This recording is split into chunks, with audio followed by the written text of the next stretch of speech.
If you're buying your first house in Metro Detroit, chances are you're looking in all the wrong places. In this video, I'm breaking down my top 5 Detroit suburbs that are crazy good, especially if you're a first-time home buyer or just want, a little more bang for your buck. I think everybody wants that though. You want your dollar to go further. I'm talking rising home values, really good schools, and actual real lifestyle perks, like things to do around the city, because who wants to just save a bunch of money and live somewhere that's far away from everything? I know some people are going to comment in this video that they would love that. They would love to live far away from everything and everyone, but I want to live by a Costco and a Target. That's what I like. And I want good schools. And I want safety too. Some of these cities are about 20% cheaper than neighborhoods that are just a few miles down the road, and they're awesome. As always, if you're making a move to or from Metro Detroit in the next 3 days or 3 years, as a local real estate agent, I've helped hundreds of people do that, and I can definitely help too. There's gonna be a link in the description below. Get a hold of me.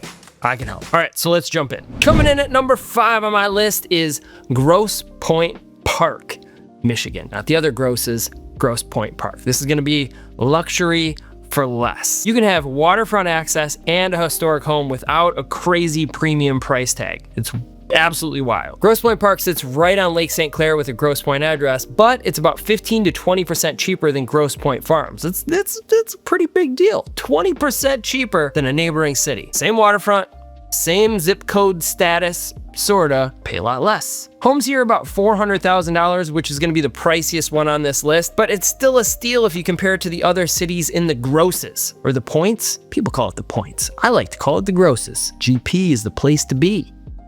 The Grosse Pointes. You've got top 10 school status and tons of historic charm. If you have not driven up and down the Grosse Pointes, you just absolutely have to do that. Tons of really old, beautiful homes. You've got walkable shops, Saturday's farmers market, waterfront parks, but without that Grosse Pointe Farms sticker shock. Home values here are actually up 25% in the past 5 years.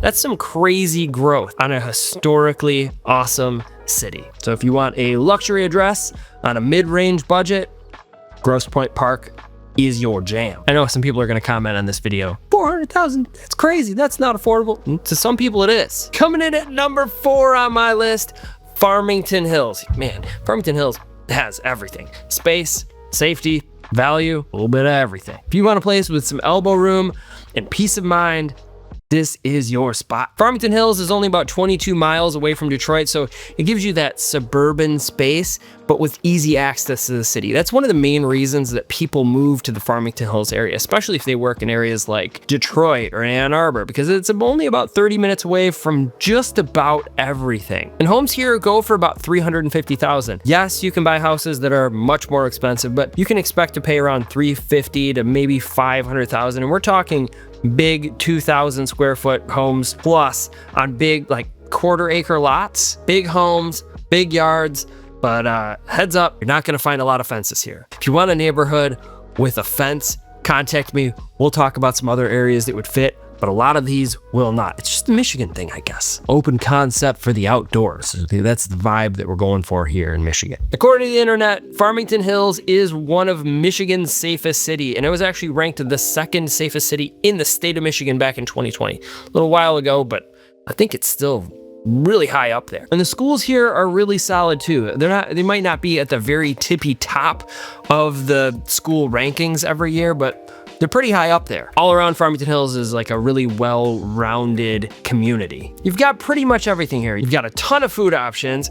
You've got breweries, you got a bunch of stuff going on in downtown Farmington, and then you can even go over to 12 Oaks Mall. It's only 5-10 minutes away if you just need to go and stress shop. A lot of malls in Michigan are dying, but 12 Oaks Mall in Novi is definitely not dying anytime soon. That place is always packed. I used to go there a lot more when I was younger, but still, I stress out when I go there. It's just a lot going on, a lot of people. The home values in Farmington Hills have gone up 30% in the past 5 years, and there's fewer bidding wars than some of the other trendy areas. It's funny, a lot of people will focus on areas like Northville, Novi, Birmingham, Bloomfield, where there's just tons of bidding wars going on, and they completely overlook the Farmington Hills area. So we're able to sort of sneak in and grab a place for less. But again, prices just keep going up. So if you see a house that's perfect, just grab it. What do you think about the no fence thing? Let me know in the comments, especially if you are from another state. I'd love to hear what you think about it because I get a lot of feedback from people all over the country saying that it's crazy that in places like Farmington Hills, we don't have fences. Coming in at number 3 on our list, Royal Oak, Michigan. It's walkable, crazy resale value. If lifestyle is more important to you than square footage, Royal Oak has your name all over it. It's only about 10 minutes away from downtown Detroit. It nails the whole suburban, urban mix vibe thing. You've got like a cool, really cool downtown right along the Woodward corridor. Got downtown Birmingham, downtown Royal Oak, downtown Ferndale, and then downtown Detroit. And you could just be like right in the middle of it all. You will have super walkable streets, a lot of sidewalks, fences if you want fences. You just won't have a very big yard. That's sort of the trade-off here. Now, if you look online, the average price here is about $325,000, but there is a crazy variety. You've got these little tiny bungalows next to these fully renovated craftsmen's right on the same block. So you'll have these giant monster houses and these little tiny updated places right next to it. Gets even crazier if you get into Birmingham. Gets wild. And if you do not want to drive around, a lot of people that move here from other states, they don't want to drive. They don't want to have a car. They just want to maybe take an Uber or walk. Downtown Royal Oak is amazing. There's over 50 restaurants there, tons of bars, and again, it's all walkable or bikeable or scooterable, whatever you want to do, you can get around. And the Detroit Zoo's here too. I probably should mention the Detroit Zoo is actually in Royal Oak. So you move here and you're gonna get a zoo in your backyard. Schools are also pretty solid. Again, they're not the top in the state, but they're good. They're really good. But where Royal Oak really shines is the appreciation. I'm always looking at how much my buyers will make when they go to unload their house a few years down the road. And over the past 5 years, Royal Oak prices have risen nearly 40%, which is nuts. A lot of people ask me if I think that it's going to continue like that. I don't think that it's going to continue to rocket in quite the same direction, but I think that it will level off and still stay strong. So this is a great area, and it always has been. Royal Oak is a magnet for young professionals and doctors because of its location, its walkability, and the weekend vibes, right?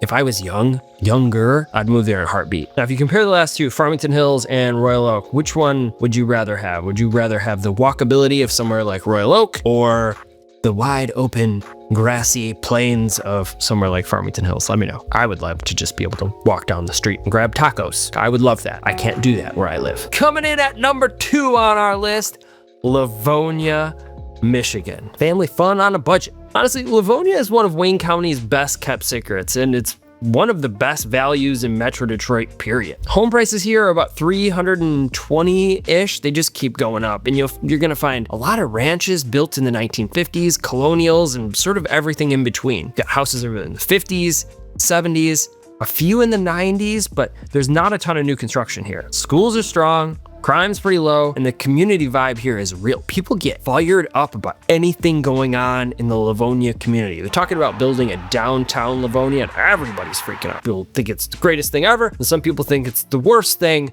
to ever happen to the state of Michigan. Because to do that, they're gonna have to knock down the police station, the big gold city hall, and a bunch of other stuff, and they're gonna level it all and start fresh, which I think they might be too late. I don't know. But Leavonia is great. It's packed with a ton of parks. Got the rec center, ton of local events like the Leavonia Spree, which is wild every year. Fireworks are great. And it's one of the few communities that I found that still have neighborhood pools. So you can find a neighborhood with a community pool center.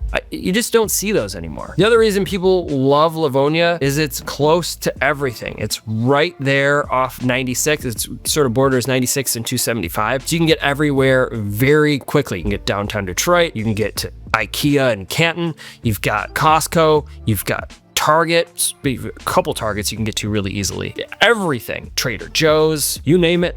It's close to Leavonia. The one thing it doesn't currently have is its own downtown.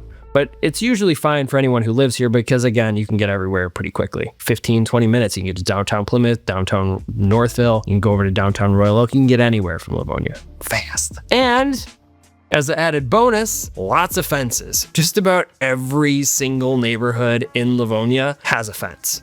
Not all of them, but most of them. You can just see it now. I live in Leavonia and I don't have a fence. Okay, sorry. I said most of them. Coming in at number 1 on our list, Troy, Michigan, the unexpected champ, left field, left hook. Detroit is not flashy, but it checks every single one of the boxes, especially, again, if you are a first-time home buyer. Home prices here hover around $375,000, so it is not the cheapest, but the value here is unmatched by any other suburb in Metro Detroit. The schools are consistently in the top 5 in Michigan if you check any website anywhere, and the housing is super diverse. You've got starter homes for $300,000 or below, all the way up to new builds well over $600,000. So you could buy your first house in Troy, you could buy your last house in Troy. You would be happy in all of them. Tons of food options, and the home values have gone up 38% in the past 5 years. So if you buy here, you know for sure it's going to be worth more when you go to sell it, and that is what's always important to me when I'm helping families move to or from the area. The one thing Troy does not have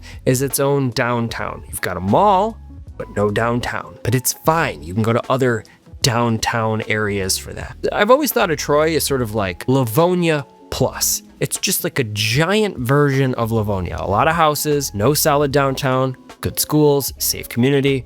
But like, it's not for everyone, but it's a great place if you're buying your first home. The one thing you do have to look out for if you're buying in the Troy area is some of the houses don't actually attach to the Troy school district. And that's actually true for a lot of these other communities. Just because you buy in a certain communities, like even like Leavonia, you could be in Leavonia, but be in the Clarenceville school district. So you wanna make sure if you want to be in the Leavonia school district, you buy a Leavonia home in the Leavonia school district. And the same goes for Troy. If you buy a home in Troy, make sure your real estate agent is checking to make sure that the home is in the Troy school district. Because if you see a house and it looks like a crazy good deal and you're wondering why it's selling for so much less than other homes in Troy, it's probably because it's not in the Troy school district. So what do you think about this list? And are there any cities that I should have swapped out or included in it? Let me know in the comments below. And if you're still looking for a place to live in Metro Detroit, Michigan, check out some of the other videos and playlists on my channel, and I'll see you there.